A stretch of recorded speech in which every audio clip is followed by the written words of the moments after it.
Assalamualaikum warahmatullahi wabarakatuh. Alhamdulillahirabbil alamin wassalatu wassalamu ala asrofil anbiya'i wal mursalin wa ala alihi washabbihi ajmain. Amma ba'd. Saudaraku pemirsa MNS yang saya cintai, kembali ketemu dengan saya. Kita akan berbincang lagi melanjutkan yang kemarin tentang baca Al-Quran dengan langgam Jawa. Semoga sudah tidak terlalu ramai, tapi masih perlu saya bicarakan supaya kaum muslimin mengetahui bagaimana hakikat membaca Al-Quran itu. Alhamdulillah saya menemukan sebuah hadis yang diriwayatkan oleh Imam Tirmidzi. Rasulullah SAW bersabda, "Iqra'ul Qur'ana bilahmanil Arab wa aswatuha wa iyyakum bilahmanil ahlul kitab wal fusul." Dan seterusnya. Rasulullah bersabda, bacalah Al-Quran itu dengan lagu dan suara orang Arab, dan jauhilah kalian membaca Al-Quran itu dengan lagu ahlul kitab dan orang-orang fasik. Saudaraku pemirsa MNS yang saya cintai, dengan ini kita mengetahui bahwa Al-Quran memang diturunkan dengan bahasa Arab, dan kita diperintahkan oleh Rasulullah untuk membaca Al-Quran itu dengan lagunya orang Arab. Bukan berarti mereka secara serta-merta menjadi lebih mulia daripada orang di luar Arab hanya dengan kearabannya. Tidak. Inna akramakum indallahi atqakum. Sesungguhnya yang paling mulia di sisi Allah di antara hamba-hambanya hanyalah karena takwanya. Tapi karena memang Al-Quran itu diturunkan dengan bahasa Arab, Rasulullah itu seorang Arab, bahasa surga itu bahasa Arab, bahasa Al-Quran bahasa Arab, ya kita ikuti. Tidak usah mencari-cari langgam baru yang itu menimbulkan pro dan kontra. Kalau kita membaca dengan lagu orang Arab, maka siapapun tidak ada yang protes. Tapi kalau dibaca dengan lagu Jawa seperti itu, akan ada sebagian kaum muslimin yang tidak bisa menerima itu.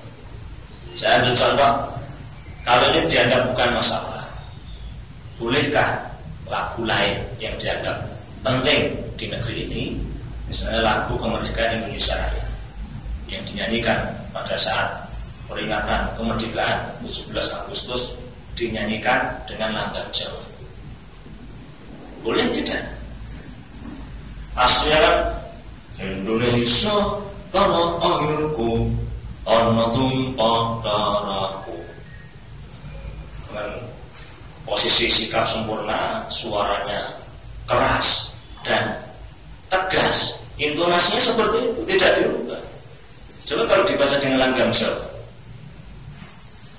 Indonesia tanah airku, tanah tumpah darahku, di sana aku berdiri, jadi pandu ibuku. Tentu ini tidak bisa diterima.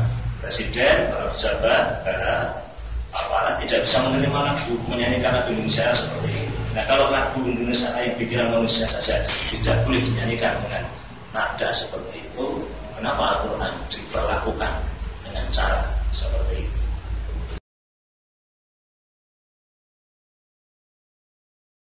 Pemirsa MNS yang saya cintai, terus yang kita saksikan bagaimana minat warga di negeri kita ini dengan batu akik yang sekarang sedang booming. Banyak sekali kita temukan di jalan-jalan orang menjual batu akik itu, bahkan yang belum jadi batu akik masih berbentuk bongkahan-bongkahan itu.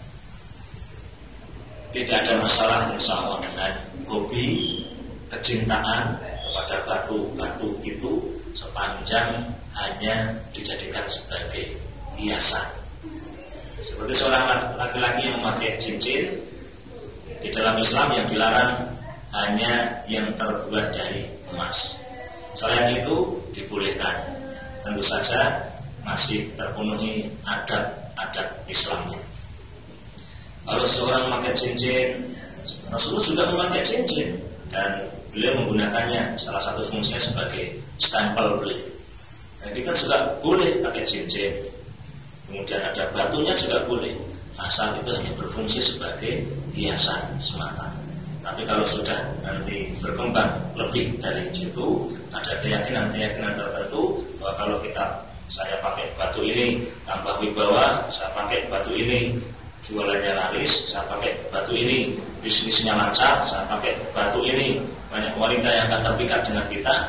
Ini nanti sudah meningkat pada hal-hal yang akan menjurus, bahkan sudah bisa dipastikan syirik, menyekutukan Allah Subhanahu wa taala hanya dengan bongkahan-bongkahan atau jualan-jualan batu. Dan ini berbahaya.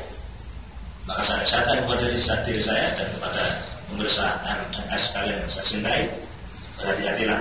Itu dari satu sisi. Kemudian sisi yang lainnya, saya juga menasihatkan agar kita berhati-hati, karena dulu kita pernah punya pengalaman orang ramai jadi booming satu tanaman, gelombang cinta atau gelombang mertua atau apa saja itu, yang tanaman-tanaman yang harganya bisa mencapai puluhan juta, bahkan bisa ratusan juta rupiah. Padahal sebelumnya nilainya hanya 1-2 juta atau bahkan hanya ratusan ribu. Tiba-tiba harganya bisa melambung tinggi. Nah, setelah itu kemudian banyak orang yang stres. Kenapa? Ada yang beli harga 3 juta, kemudian mau ditawar orang 15 juta, tidak dikasihkan karena dia berharap besok bisa laku 25 juta. Ternyata 3 bulan kemudian barang itu bahkan sudah tidak laku, dijual 700 ribu. Nah, sekarang akik ini sedang booming. Yang mau jualan silahkan jualan, yang mau beli silahkan beli, jual lagi, beli, jual lagi. Setelah dapat untung sudah selesai. Karena pasti ini akan selesai 1, 2, 3 bulan yang akan datang, atau mungkin hanya 1 tahun dan tidak lebih dari itu, insya Allah. Maka berhati-hatilah, jangan terlalu menghabiskan energi dan uang hanya untuk menuruti hobi yang ini. Cukup ambil 1, 2 dipakai, selesai. Kalau mau jualan, lakukan segera dan jangan lama-lama.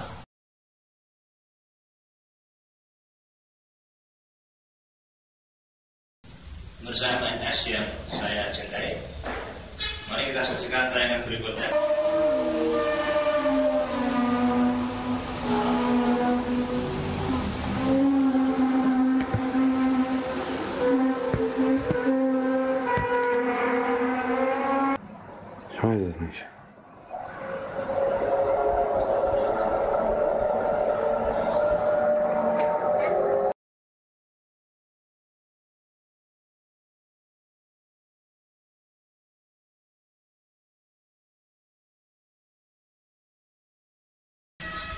Dari tayangan itu kita mengetahui ada peristiwa yang cukup luar biasa terjadi di Amerika dan beberapa negara di Eropa.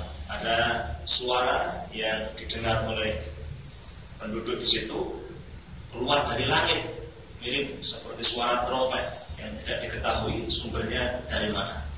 Dan suara itu sangat keras, mengagetkan banyak orang, bahkan sebagiannya ketakutan. Banyak yang mengomentari peristiwa itu, sebagiannya ada yang berlebihan, menganggapnya sebagai tiupan trompet malaikat Israfil. Allah alam bisawab. Saya nasihatkan kepada diri saya dan kepada Anda semuanya, para pemirsa MNS yang saya cintai, trompet Israfil, sebagaimana keyakinan yang harus kita pegangi, adalah sebuah kepastian.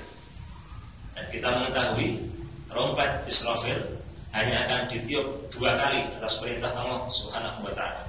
Tiupan pertama, seluruh makhluk di alam jagat raya ini dan benda-benda yang ada di dalamnya hancur total.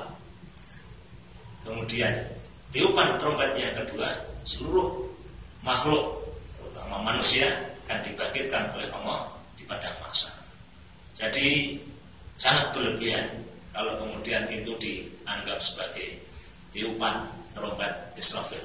Karena kalau itu benar tiupan trompet Israfil, maka saya dan Anda sekalian sudah tidak bisa berbicara. Jangan berbicara, berdiri saja sudah tidak bisa. Karena semuanya hancur total dan terjadilah kiamat. Lantas apa itu? Tidak usah terlalu dipusingkan. Apa saja bisa terjadi. Bisa jadi itu bikinan orang-orang pintar yang punya keahlian elektronik, teknologi tertentu bisa menghasilkan suara semacam itu. atau bisa jadi itu ulah dari makhluk lain, dari jin misalnya, dan itu sangat mungkin jin itu bisa membuat ulah yang tidak bisa dilakukan oleh manusia. Jadi tidak usah terlalu dipusingkan, tidak usah terlalu heran. Kita justru harus lebih takjub kepada ciptaan Allah Subhanahu wa Ta'ala, dan kita harus lebih takjub kepada penciptanya, yakni Allah Rabbul Alamin. Semoga bermanfaat.